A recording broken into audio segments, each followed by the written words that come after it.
இத்தனை தடவை கால் பண்ணியும் மாமா ஏன் ஃபோன் எடுக்க மாட்டேங்கிறாரு? ஐயோ, ஏதோ எமர்ஜென்சின்னு கால் பண்ணியிருப்பாரோ. ஆனா என்னன்னு தெரியலையே. இப்போ ஃபோனையும் அட்டென்ட் பண்ண மாட்டேங்கிறாரு. இப்ப என்ன பண்றது? மாமா கிளம்பி கொஞ்ச நேரம் தான் ஆகுது. பேசாம பைக் எடுத்துட்டு போய் பார்த்துட்டு வந்துருவோம். என்னாச்சுன்னு தெரியலையே.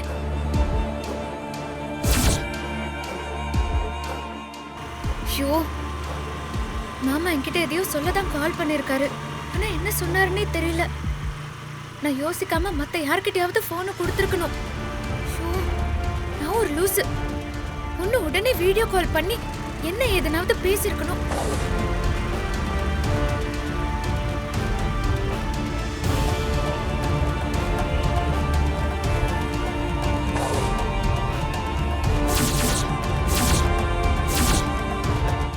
மாமாவோட கார் அங்க நிக்குது. அப்புறம் எதுக்கு கால் பண்ணாரு?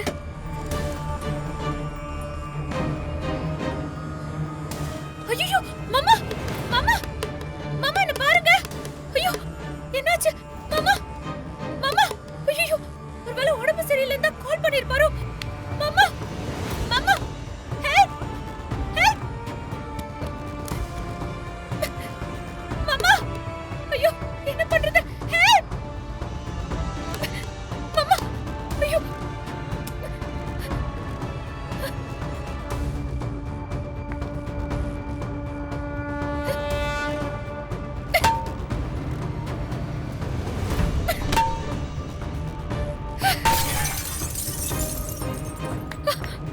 மாமா மாமா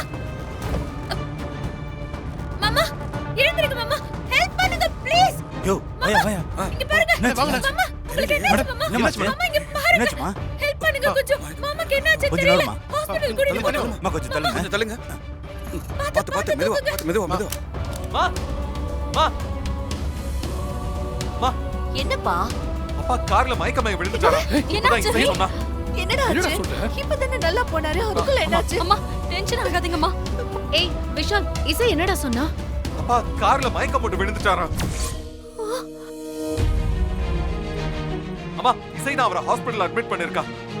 சீக்கிரம் வாங்கன்னு சொன்னா. எங்கடா?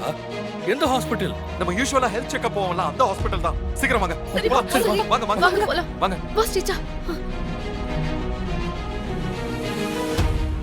நானும் கஷ்டப்பட்டு ஏதாவது பிளான் பண்றேன். இந்த இசை உள்ள போந்து கெடுத்து விடுறாளே.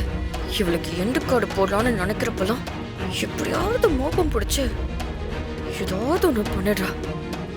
கடவுளே, அந்த ஆளு பழக்கவே கூடாது. அப்படி மட்டும் ஆச்சுன்னா நான் அவனுக்கு வந்து தேங்காய் உடைக்கிறேன்.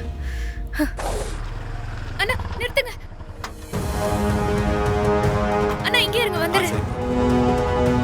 டாக்டர், எக்ஸ்கியூஸ் மீ, என் மாமா கொஞ்சம் சீரியஸா இருக்காரு. கொஞ்சம் ஸ்ட்ரெச்சர் அனுப்புங்களேன். உடனே கூட்டிட்டு போகணும். மேடம், இவங்களுக்கு கொஞ்சம் ஹெல்ப் பண்ணுங்க. Okay madam. கொஞ்சம் வாங்க, சீக்கிரம். கொஞ்சம் சீக்கிரம் போங்க. டாக்டர் கூப்பிடுங்க. டாக்டர், டாக்டர், இவர் என்னோட மாமனாரு. இவர் காலையில கார் டிரைவ் பண்ணி போனாரு. திடீர்னு கார்ல மயக்க போட்டு விழுந்தாரு. எனக்கு என்னாச்சுன்னே தெரியல டாக்டர். மைல்ட் அட்டாக்கா இருக்கலாம். ஐயோ, நர்ஸ், ஹார்ட் அட்டாக்கா? ஐசியூ கொண்டு வாங்க. கொஞ்சம் சீக்கிரம் கூட்டிட்டு போங்க. ஐயோ கடவுளே, சீக்கிரம் கூட்டிட்டு போங்க. சீக்கிரம் கூட்டிட்டு போங்க. டாக்டர், பார்த்து பார்த்து கூட்டிட்டு போங்க. பார்த்து கூட்டிட்டு போங்க. ஐயோ, நான் இருக்க கூடாது. டாக்டர், பார்த்து. மேடம் நீங்க எங்கே இருங்க.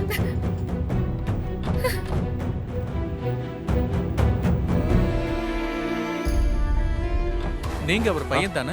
ஆமா டாக்டர். வாங்க, உங்க கூட கொஞ்சம் பேசணும். வாங்க. அப்பா,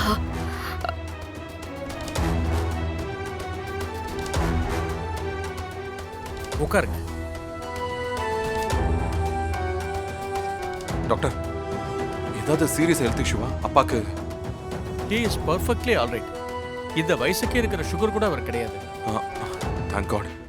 டாக்டர், அப்போ எதுக்காக என்கிட்ட தனியா பேசணும்னு சொன்னீங்க டாக்டர்? உங்க அப்பாவை ஹாஸ்பிட்டல் கொண்டு வரும்போது அன்கான்ஷியஸா தான் இருந்தாரு. இசிஜில பார்த்தப்போ அட்டாக்லாம் எதுவும் இல்லை. ஓகே. அதனால டவுட் வந்துதான் அவரோட பிளட் சாம்பிள்லாம் எடுத்து பார்த்தோம். அதுல அவருக்கு மூச்சு திணறல் காரணமா மயக்கணதா இருந்ததும் லைட்டா சந்தேகப்பட்டு லங் டெஸ்ட் எடுத்தோம். நாங்க சந்தேகப்பட்ட மாதிரியே அவரோட லங்ஸ்ல லேபில் யூஸ் பண்ற ஸ்ட்ராங் கெமிக்கல்ஸ் கலந்துருக்கு. அதனால உங்க அப்பாவுக்கு மூச்சு திணறல் ஏற்பட்டிருக்கு. அதான் அவர் அன்கான்ஷியஸ் ஆயிருக்காரு. டாக்டர் என்ன சொல்றீங்க? அப்பா வீட்ல இருந்து கார்ல போகும்போது தான் மயங்கி விழுந்திருக்காரு. அப்போ கார்ல தான் ஏதோ ப்ராப்ளம் இருக்கு. Maybe doctor. அவர் ஏதோ கெமிக்கல்ஸ் சுவாசிச்சிருக்காரு. சம்திங் ஏதோ தப்பா இருக்குன்னு நான் ஃபீல் பண்ணேன். அதனால தான் நான் உங்களை தனியாக கூப்பிட்டு இந்த விஷயத்த சொல்றேன். அந்த கெமிக்கல் சப்ஸ்டன்ஸ் ரொம்ப ஹசார்டஸ் டு ஹெல்த். ஆளையே கொல்ற அளவுக்கு மோசமானது. நல்ல வேளையா உங்க ஒய்ஃப் சரியான நேரத்துல அவரை ரெஸ்கியூ பண்ணி கூட்டு வந்துட்டாங்க. உடனே ஸ்ட்ராங் டோஸ் மெடிசன் கொடுத்து அவரை ரெக்கவர் பண்ணிட்டோம்.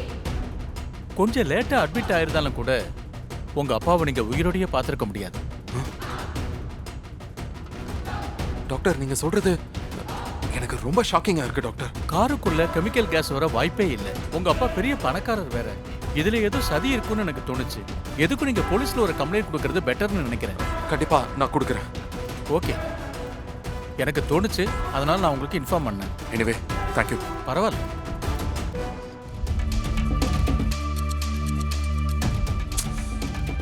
அப்பா வீட்ல இருந்து கிளம்புனாரு. நேரா கம்பெனியை ரெஜிஸ்டர் பண்ண தானே கிளம்புறேன்னு சொன்னாரு. அப்போ டாக்டர் சொல்ற மாதிரி கார்ல தான் அந்த கெமிக்கல் கலந்துருக்கும். அப்பாக்கு எதிரி யாரும் இல்லையே. அப்ப யாரா இருக்கும்? இவ்வளவுதான் விஷயமா? அந்த ஆளு போய் சேர்ந்திருந்தா நம்ம பிளான் படி எல்லாமே செஞ்சிருக்கலாமே. அதனால என்னம்மா, இப்போ ஒன்றும் கெட்டு போகல. சுபத்ரா குடும்பம் இதையும் ஒரு அபசகுணமா தான் பார்ப்பாங்க. இந்த சான்ஸை நீ யூஸ் பண்ணிக்கோ. பா, இதுவும் நல்ல ஐடியா தான்ப்பா. அப்படியே செஞ்சிடலாம்.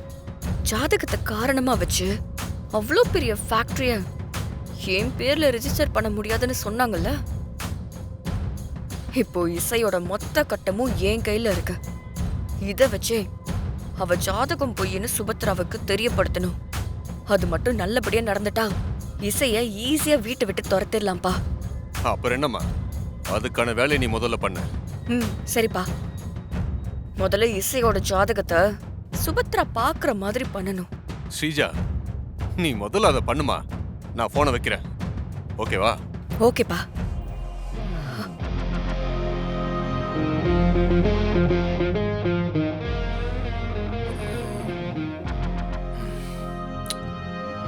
டாக்டர் சொன்ன மாதிரி கார்ல ஏதாவது இருக்கான்னு பார்ப்போம். கார் கதவு திறந்துதான் இருக்கு. அப்படி இருந்தும் சஃபகேட் ஆகுது. வேற ஏதோ ஸ்மெல் வருது. இந்த ஸ்மெல் தான் ரொம்ப சஃபகேட்டிங் ஆகுது போல. டாக்டர் சொன்னது கிட்ட ரொம்ப டென்ஷன் ஆயிட்டா. Be cool. ஒருவேளை டாக்டர் இந்த கெமிக்கலை தான் சொல்லியிருப்பாரோ. எங்க இருக்கும்?